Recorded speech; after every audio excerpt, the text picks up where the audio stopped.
el siguiente apartado del protocolo, que son las palabras clave. Las palabras clave. Ujú. Las palabras clave también son conocidas como keywords, que se utilizan en algunos artículos. Ahorita vamos a ver algunos ejemplos. En algunos artículos o publicaciones se utilizan las keywords, que son lo mismo, que son las palabras clave. Deben de ser, de palabras clave deben de ser, puede variar, pero lo que generalmente se aplica, se utiliza, es que sea un mínimo de 5 palabras clave y un máximo de 7. Entre 5 y 7 palabras clave. Ajá. Ahora, cada palabra clave debe ser una o dos palabras. Una palabra clave no significa que sea una palabra de las normales. Ajá, una palabra clave puede ser un conjunto de dos palabras, una combinación de dos palabras. De una palabra obviamente puede ser una sola palabra, pero también pueden ser dos palabras, ¿no? Lo que sí no se acepta con las palabras clave es que sean frases. Eso no se acepta. Lo que en materia de investigación se utiliza es que las palabras clave en ocasiones se exige que sean extraídas de un tesauro, o de un documento en el que se encuentran las palabras clave de acuerdo al área de investigación en la que se encuentra inserto el trabajo del investigador. Pero no es la única forma de obtener las palabras clave. También se puede obtener de un título tentativo, como acá lo podemos observar. Ajá. Las palabras clave se pueden obtener del título tentativo. Uh-huh. Y como ya dijimos que cada palabra clave debe ser una o dos palabras, pero sin que sean frases.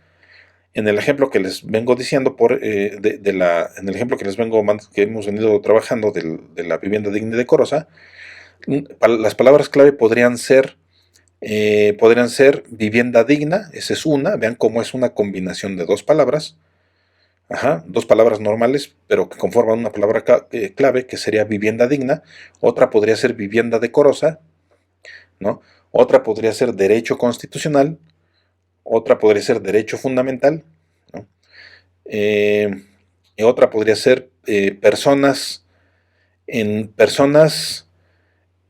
en la calle, ¿no? Vean cómo aquí tengo dos palabras, pero las palabras clave, para las palabras clave no opera, o no se deben de contar los artículos o las preposiciones. Esas no cuentan como palabras. Uh-huh. Sino que solamente cuentan como palabras los sustantivos. Entonces, dos sustantivos, aunque estén combinados con preposiciones o con artículos, dos sustantivos en combinación pueden formar una palabra clave. Por ejemplo, personas de la calle, ¿no? O, por ejemplo, derechos fundamentales no tiene preposiciones ni artículos, pero es una combinación de dos palabras y puede ser utilizada como palabra clave también. Y se puede obtener del título tentativo. Por eso es importante que ustedes, antes de redactar las palabras clave, redacten bien su título tentativo, y de ahí van a extraer sus palabras clave, que deben de ser, repito, entre 5 y 7 palabras clave. Uh-huh. ¿Cuál es el requisito? Que deben ser generales y orientativas. Generales y orientativas. Que no sean tan concretas, que no digan, por ejemplo, puente de Toyocan, por ejemplo. No, eso no, porque eso es muy concreto. Ajá. Tienen que ser generales y orientativas con relación al objeto o al problema que se está abordando. Uh-huh. Por ejemplo, esto de vivienda digna es una, vivienda decorosa es otra. Eh, eh, por ejemplo, vulneración de derechos es otra, ¿no? Y así podríamos ir extrayendo las palabras clave de un título, ¿no? ¿Para qué sirven estas palabras clave? Estas palabras clave sirven precisamente para la indización. La indización es formar índices. La indización es formar índices. La información científica y la información, los datos científicos, los datos académicos, en general todos los datos, sobre todo actualmente en una era en la que estamos inmersos en en una situación más de internet y de búsquedas electrónicas. La indización se hace de manera general para la información que se está buscando. Entonces, si nosotros producimos información nueva, como por ejemplo una tesis, un artículo o un libro, necesitamos establecer palabras clave para que esas palabras clave sirvan para hacerle una indización al trabajo que estamos nosotros produciendo. Y esa indización sirve para las búsquedas de contenido y descubrimiento de datos e información. ¿Esto qué significa? Que si alguien está buscando, por ejemplo,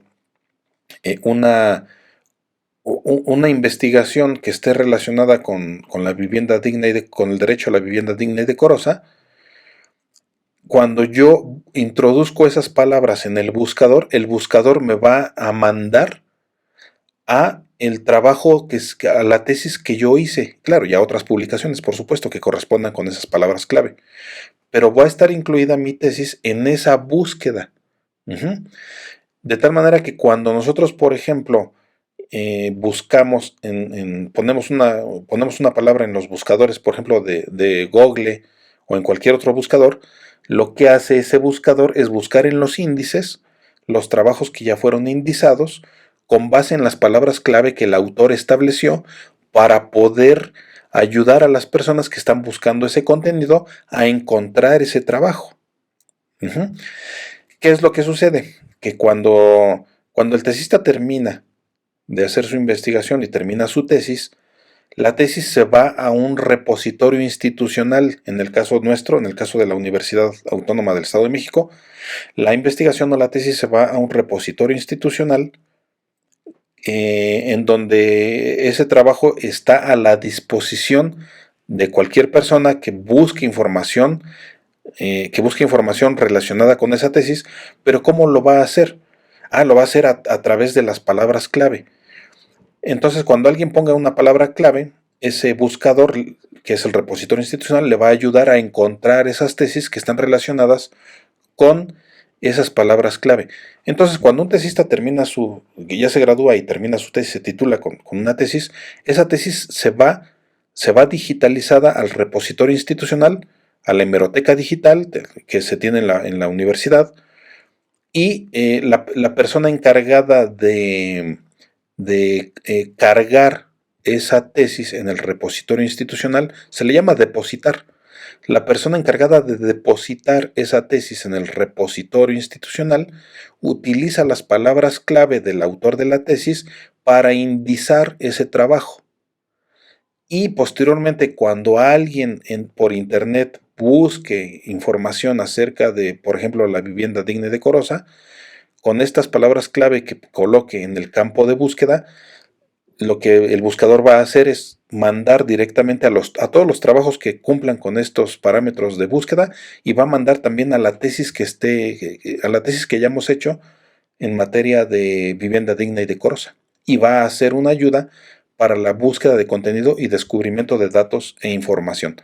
Por eso son importantes las palabras clave precisamente, ¿no? en la tesis que ustedes van a hacer, y se tienen que ir incluyendo desde el protocolo. Estas palabras clave están relacionadas con el concepto de etiquetas que todos conocemos por las redes sociales, ¿no? El funcionamiento es prácticamente el mismo.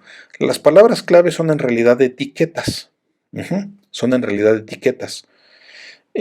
Como las etiquetas que se utilizan en las redes sociales, ¿no? Como en Facebook, como en Twitter, como en YouTube, por ejemplo. Son palabras claves, son etiquetas, y también los conocemos como hashtags.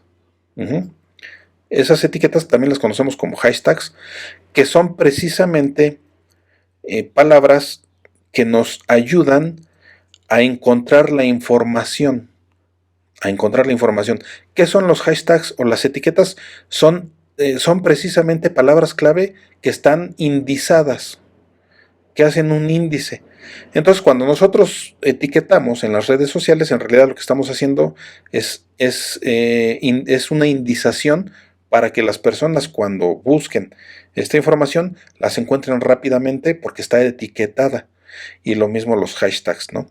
Entonces, bueno, estos son solamente dos ejemplos de cómo las palabras clave funcionan en una era digital, en un mundo digital, en donde las búsquedas las hacemos prácticamente a través de Internet, pero los buscadores utilizan esos índices y esos índices están alimentados precisamente por las palabras clave, por las etiquetas o por los hashtags que el autor de la publicación haya establecido. Uh-huh. Claro, en este caso estamos hablando de que la tesis o los trabajos de investigación, pues no se encuentran indizados en redes sociales como Facebook o como Twitter, sino que más bien se encuentran indizados en bases de datos como los repositorios institucionales o incluso en redes sociales que son específicamente para la academia o para la investigación. Así como hay Facebook, así como existe Facebook, que es una red social, digamos, para todos, también hay otras redes sociales que son para investigadores, para académicos, pero claro, no son tan conocidas como Facebook, porque obviamente por obvias razones, pero estas otras redes sociales también funcionan de una manera similar a Facebook y también utilizan la indización, el etiquetado o los hashtags, también los utilizan, ¿no? Eh, por ejemplo, hay una red social que es ResearchGate, que es como Facebook, pero este es para investigadores, precisamente, ¿no? O, por ejemplo, LinkedIn, que es una red social que tiene otra finalidad diferente, pero en la que también operan las etiquetas, las palabras clave o los hashtags, y también se utilizan para la búsqueda de contenido y el descubrimiento de los datos y de la información, precisamente, ¿no? Esta es la importancia de las palabras clave y es en esos términos en los que ustedes deben de redactar este apartado de las palabras clave en el protocolo de investigación.